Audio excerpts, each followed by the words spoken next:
Random House Audio presents Legends 2, New Short Novels by the Masters of Modern Fantasy, Volume 5, edited by Robert Silverberg. The Symphony of Ages, Threshold, by Elizabeth Hayden, read for you by Sam Freed. Otherland, The Happiest Dead Boy in the World, by Tad Williams, read for you by Oliver Wyman.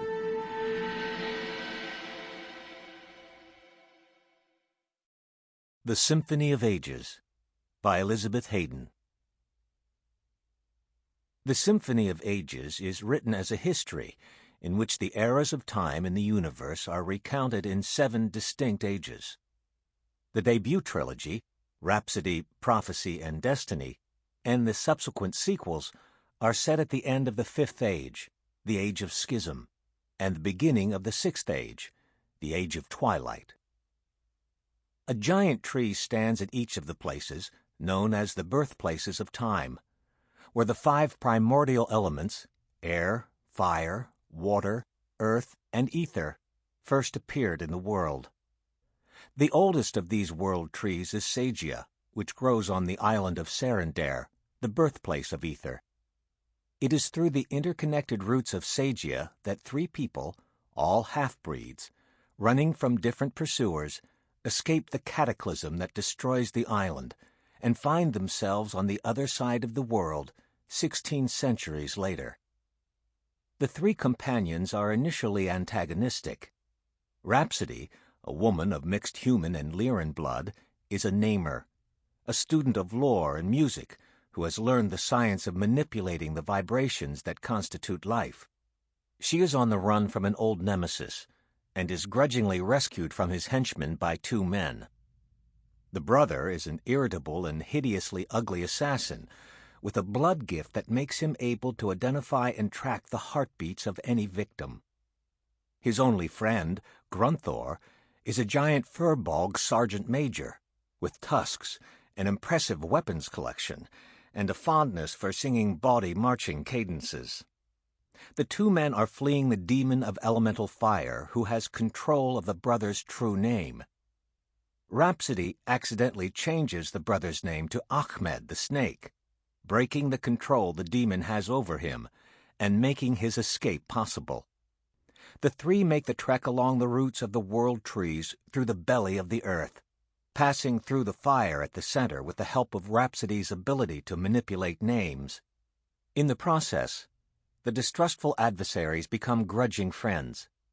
When they emerge on the other side, they find themselves transformed. Time appears to have stopped for them. In addition, they discover the story of their homeland's destruction, and that refugees from Serendare, alerted to the impending cataclysm by a king's vision, traveled across the world to the place they have emerged, built a new civilization, and destroyed it in war in the intervening centuries. Now the people from their homeland, known as Cimmerians, are hiding or quiet about their ancestry.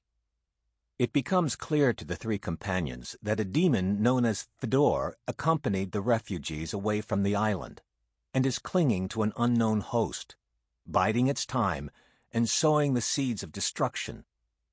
Rhapsody chronicles the journey of the 3 as they cope with the loss of their world and build a new life in this new land, and the rise of the furbog, the demi-human nomads whom they eventually come to make a life with, and Achmed comes to rule in the kingdom of Elork, the ruins of the Cimmerian civilization carved into forbidding mountains.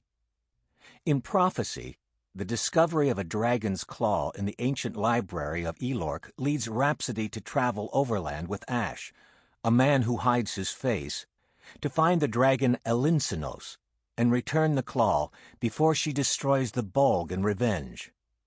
More of the Fedor's plot is uncovered, though its identity remains a mystery. Achmed discovers a child of living earth that slumbers endlessly in the ruins of a colony of Dracians, tended to by the grandmother, the only survivor of the colony. He realizes that the Fedor is seeking this sleeping child because her rib, made of living stone, would form a key like the one with which he opened Sagia. But in the demon's hand, would be used to unlock the vault of the underworld and loose the remaining fire demons, who only seek destruction and chaos. Destiny follows the tale to its conclusion, the unmasking of the demon, the battle that ensues, and the reformation of the Cimmerian alliance. The sequels Requiem and Elegy pick up the story 3 years later and show the factors that eventually led to intercontinental war.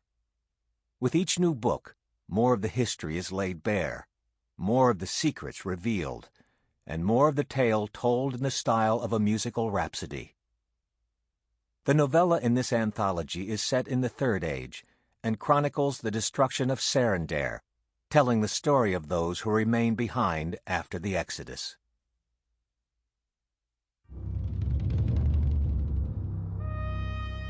Threshold.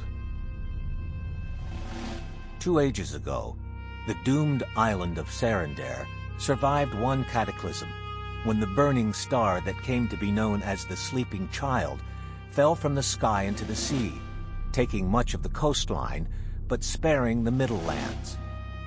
This time, as the child that has slept beneath the waves for centuries signals its awakening, the earth and sea prepare for it to rise, and William, the prescient king of the island, foresees Sarandare's obliteration in a vision of a second cataclysm.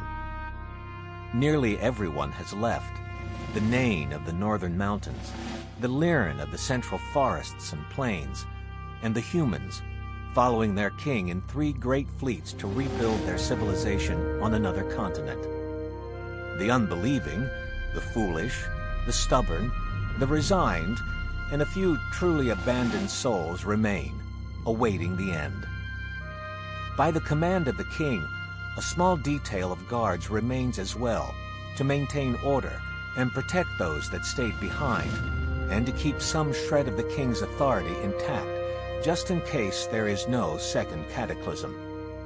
Condemned as they are, there is no way they could foresee what can happen when one pauses on the threshold between life and death. This is their story, otherwise lost to history. Hot vapor covered the sea, making it appear as calm and still as a misty morning. There is more steam above the northern islands today, Hector thought, shielding his eyes from the stinging glare of the midday sun that blazed in rippling waves off the water, blinding in its intensity. Most definitely. He glanced to his right, where Aeneas stood, staring into the impenetrable fog.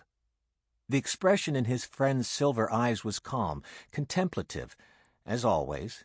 It had rarely varied since childhood.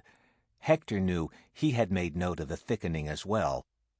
He watched a moment longer as the plumes of mist ascended, then stood and wiped the sweat from his forehead with the back of his sleeve, his gaze still affixed on the rising steam. "Still unable to make out the increase, Severum?" he asked facetiously. He already knew the young soldier's answer. "I see no difference from yesterday," Severum replied rotely, "or the day before." Jarman, older than the other men by twice over, took his hand down from his eyes as well, and exhaled in annoyance. "And so he will continue to insist until the waves fill his mouth and the sea closes over his head," he said. "His eyes work perfectly, but he is blind as a mole nevertheless. Do not ask him any more, Hector. It sorely tries what is left of my patience." Severum spat into the sea and rose to follow Hector, who had turned and now ambled away from the abandoned dock. "I am not under false illusions, despite what you believe, Jarman," he muttered. "I just see no need to accept the inevitability of doom. Perhaps the king's vision was wrong, or he misinterpreted it. Or perhaps the sleeping child is destined to rise. But the sea won't consume the entire island. That didn't even happen when the star fell to earth in the first place. Certainly we will lose some coastline, but if we go to higher ground, as we have been telling all the others to do—" "I pray thee cease," Cantha said. The raspy dryness of her voice sliced through the wind, causing Severum to fall immediately silent. Cantha used words sparingly, as if doing so. "Sample complete. Ready to continue?"